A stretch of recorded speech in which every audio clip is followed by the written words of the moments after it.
I eto, čuli ste gospođu Gordanu Čomić šta misli o društvenim mrežama, internet komunikaciji. Internet je, pa slobodno možemo da kažemo, najjači medij trenutno u svetu. Mi nastavljamo dalje. Pravo zadovoljstvo mi je da dobrodošlicu u studio poželim i našem prvom gostu, a to je Vladimir Stanković, direktor osnovne škole Đura Jakšić u Krivelju. Hvala vama na pozivu, meni je uvek drago kada sam ovde sa vama. Naravno, dobro nam došli. Hvala. Ljudi koji se bave, da kažemo, internetom i društvenim mrežama, blogovima, kako god, vrlo dobro vas poznaju. Jedan ste od, boga mi, vodećih blogera u ovom regionu, ako možemo tako da kažemo. Pa nije loše da se nadovežemo na ovu priču i na vikend koji je za nama. Pa, meni je to internet omogućio pre svega, ali ja sam povezao internet sa mojim poslom kojim se bavim. Tako da, svi ovi divni ljudi koji su bili i sad za vikend, naravno, gospođa Gordana Čomić, Vesa Jevrosimović iz Comtrade-a, bilo je dosta poznatih, Branislav Lečić i tako dalje, Vudu Popaj.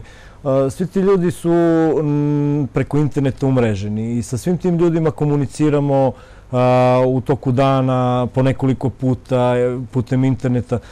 To je sve nešto najnormalnije sada i to je nešto što... I najjeftinije, ako možemo da kažemo. Naravno, pa vidite, vi danas nemate potrebu da odete za Beč na poslovni sastanak. Danas imate internet i tu konferencijsku vezu gde jednostavno nas dvoje sedimo ovde, pratimo preko puta nas na televizoru ili na ekranu sagovornike koji su u Beču, imamo isti ovakav protok u sekundi vremena.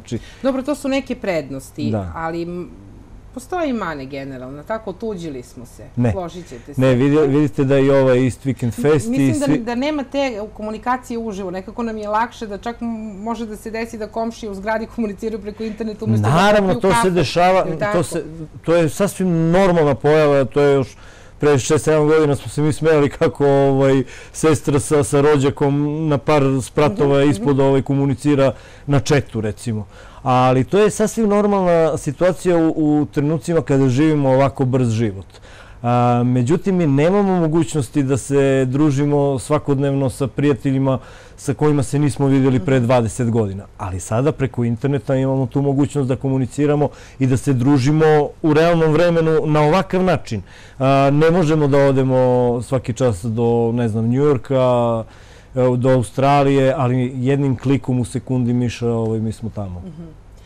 Ovde stajemo, stavljamo zarez na ovu priču kao blogera, a želim da vam čestitam u ime televizije Bor i ekipe koja realizuje popodnevni miksi Dan škole. Hvala vam. I da još dugo vi budete direktor, a ako ne, onda neka vas nasledi neko sličan vama, ali da ostvarujete rezultate koji su zaista zapaženi, a reč, eto da kažemo, i o jednoj seoskoj školi koja opet nema mogućnosti, tako kao škole u gradu. Mislim na infrastrukturu, na sve ono što se, a sad zalaganjem, je li tako, direktora, učenika i ostalog nastavnog osoblja. Naš hendikep u tom geografskom smislu je udaljenost od grada. Samo na to sam mislila. Inače, sve ostalo, mi smo u prednosti nad ostalim školama. Da ne pričam o tome, hteo bih da se nadovežem na vaš uvod u ovu emisiju. Između ostalog, danas je i Dan Evrope, tako da i ovaj dan pobede nad fašizmom i naravno naš dan škole 9. maj. Mi danas obeležavamo 159. godišnjicu. To je jedna od najstarijih škola ovde u Borskoj opštini. Naravno, ja stalno apostrofiram da je Zlotska škola najstarija definitivno. Zlot je i selo kao najveće u Srbiji, a mi smo eto neka preteča grada Bora. Moram naglasiti da je naša škola iznedrila preko 300 ljudi sa visokim obrazovanjem, kasnije naravno u nadogradnji, da imamo više od 20 doktora nauka, da smo imali u nekoliko navrata u ministre iz ekonomije i još nekih oblasti, tako da Krivelj ima čime da se diči, ima tu istoriju koja... Izvinite, imate slobodnih mesta u prvom razredu. Naravno, napravit ćemo ako ne bude bilo, tako da imamo puno dece koja iz Bora putuju za Krivelj, to nije ništa čudno, to je bilo čudno pre nekoliko godina, sad je to najnormalnija pojava.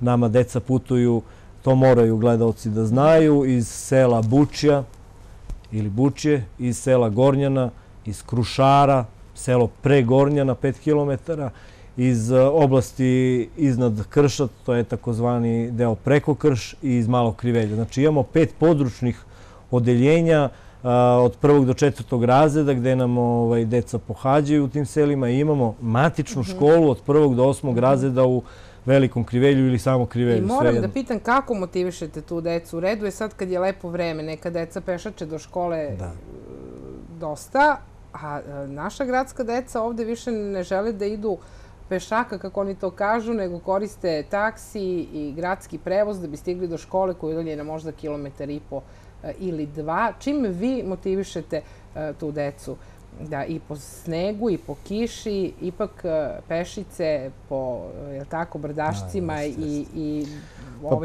mostićima pređu sve te prepreke i stignu do škole?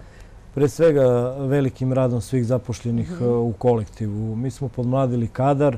Ako verujete da sam ja među starijim radnicima škole, ima par radnika koji su stariji od mene. Sve su to uglavnom mladi ljudi, profesionalci i znalci svog zanata. I ti ljudi zaista daju jedan veliki maksimum gde deca kasnije kroz rezultate dobijaju vredne nagrade. To je jedan od motiva.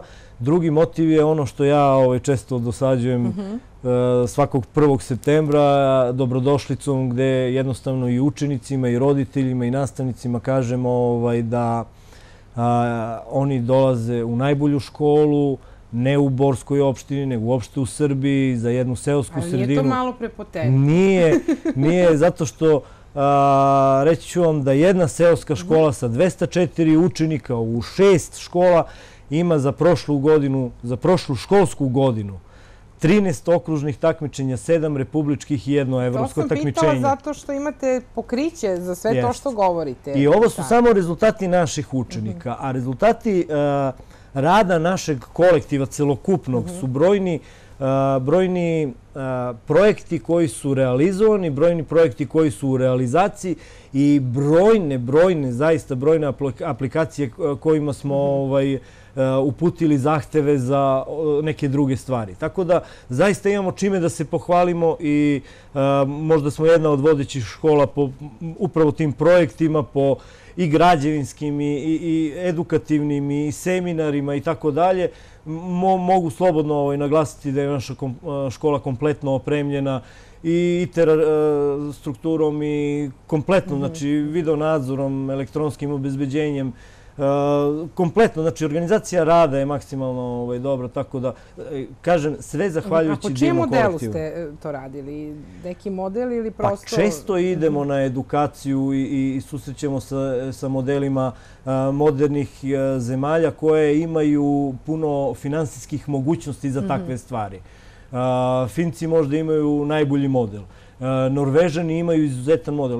Norveška ima 4,5 miliona stanovnika, ima prostranstvo koje je možda 3 puta veće od Srbije.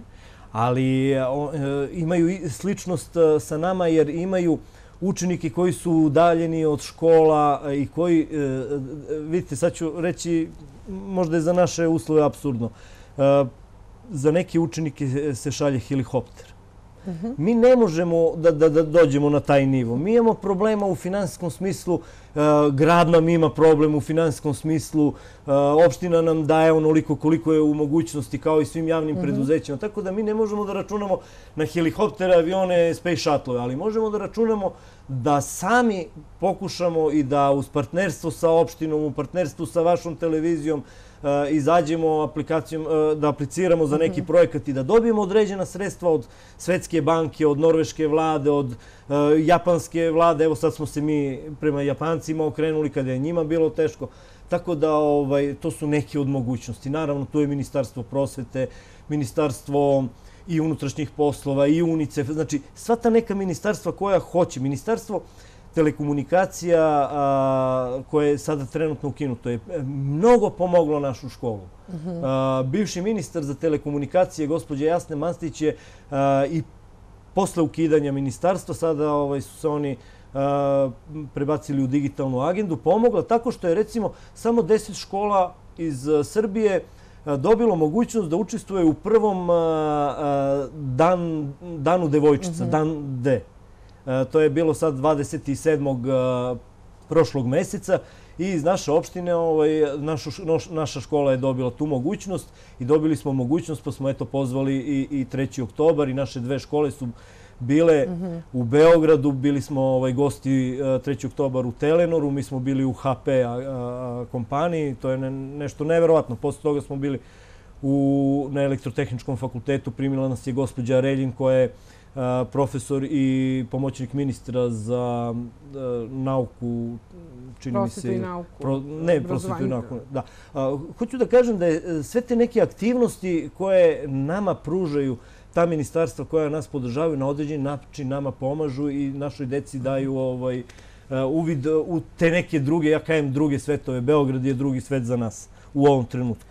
Stvarno, punim srcem, vidi se, pričate o školi u kojoj ste direktor i direktor za primer, pretpostavljam da mora i osoblje nastavno da se ponaša u skladu tako, sa vašim, da bi škola naravno bila to što jeste danas. Međusobno se pratimo i uz veliko poštovanje, naravno i uz veliki rad.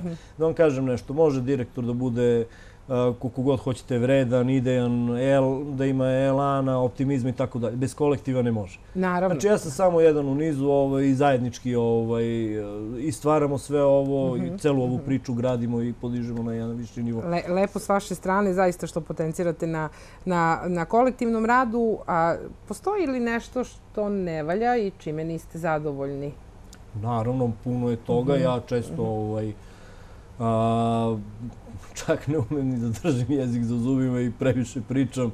Nikad nisam dvosmislen kad pričam o tome, međutim, jednostavno neke stvari ne mogu da se promene. Ja sam dugo direktor. Evo, reći ću vam samo jednu stvar koja mene izluđuje iskreno. 8 godina kao direktor pričam da trebamo drva za grejnu sezonu sada da nabavimo. Po nižim cenama, da sada kada imamo malo više prostora, da funkcionišemo u svim školama, mi imamo 6 škola, već sam naglasio.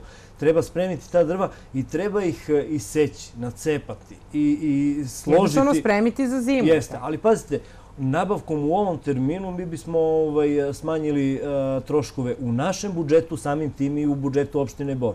A mi smo u neprilici kada dođemo u novembar mesec da tad nabavljamo. Kad zima zakuca na vrat.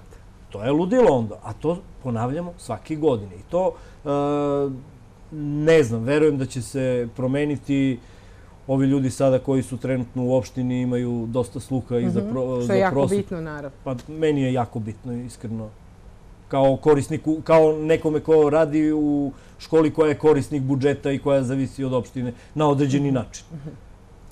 Pa ništa, direktore, samo da vam poželimo još puno uspeha u daljem radu, puno talentovane dece i da grabite tako krupnim koracima kao i do sada i da pojedine škole počnu da slede vaš primer kao kolektiva. Hvala vama. Kao škole i da, naravno, sve počeva na obrazovanju. Ako imamo još vremena. Izvolite.